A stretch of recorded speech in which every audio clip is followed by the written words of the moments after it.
The body obeys its laws. It only wishes to satisfy its needs. Eating, sleeping, sex. One must feel it as an animal. One must feel it as a stranger. One must subdue it, train it, and make it obey instead of obeying it.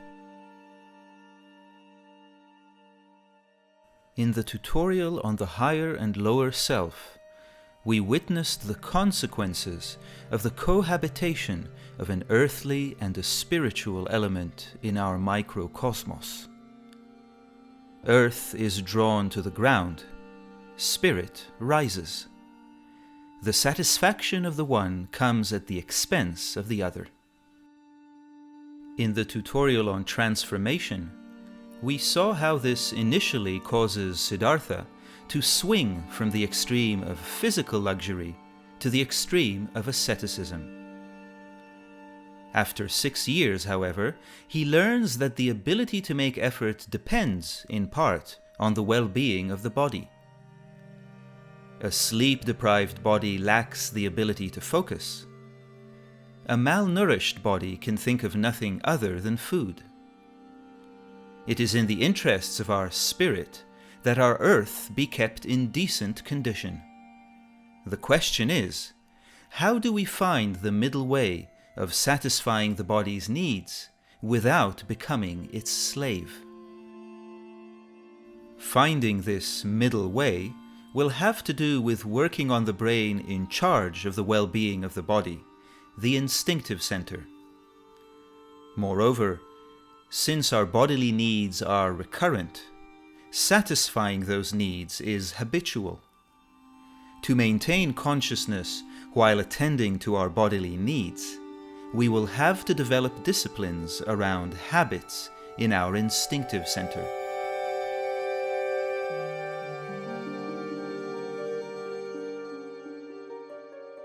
At a feast, remember that you are entertaining 2 guests, body and soul. What you give your body, you will presently lose. What you give your soul, you will keep forever. Eating is a basic need for sustaining our bodies, one we do several times a day, every day. Its repetitiveness means that we have inevitably formed around it deeply ingrained habits. To maintain our aim to be while dining, these habits will have to be observed and counterbalanced.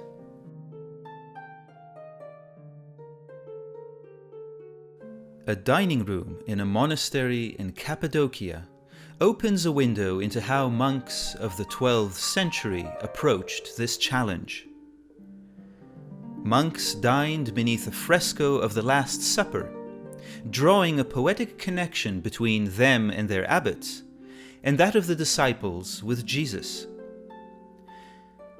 But beyond the poetic, there is also a very practical effect of dining beneath the overbearing reminder of this gospel episode, in which Jesus makes a binding covenant with his disciples, and in which he is also betrayed. And as they did eat, he said, "Verily I say unto you, that one of you shall betray me. He that dippeth his hand with me in the dish, the same shall betray me." The literal interpretation of this gospel episode is enigmatic. Jesus knows he's going to be betrayed, but does nothing to prevent it. He even describes the betrayer, "He who dips his hand with me in the dish." And although Judas immediately performs this action, no one notices. Man shares the urge to eat with all other animals. He can witness the unbridled manifestation of this urge by observing animals feed. They eat with speed and in quantity for very practical reasons. Speed to consume as much as possible before competition arrives, and quantity to take advantage of the opportunity of feeding while it lasts. While nature forces animals to eat in this way, it rarely forces man to do so. Still, man's primordial dining habits persist, even without the justification of nature. To rise above his animal self, he will have to introduce discipline to the act of dining, and this discipline will have to revolve around slowing its pace. The struggle between discipline and habit is echoed in the clashing of hands at the Last Supper. Viewed from the point of view of maintaining consciousness while dining, it symbolizes the clash of interests between the higher and lower selves. Who gets the food first, Jesus or Judas, discipline or habit? Once we attempt to introduce discipline to dining, it will reliably clash with our deeply ingrained habits. Habit will persist. Discipline will have to reaffirm and reaffirm and reaffirm. Despite setting a firm aim to be while dining, even the most diligent among us will, now and again, succumb to habit. The betrayal of our aim is predictable. It is not an historical event. It happens each time we eat. Each time you feel the beginning of weakness, relax and then think seriously. I wish the result of my weakness to become my own strength. Dining disciplines differed between schools, but the principles behind dining disciplines were the same. Prevent your Judas from reaching to the plate before your Jesus by reining in the instinctive urge to eat. A Christian monastery would read passages from the Philokalia while monks dined, reminding them of their aim.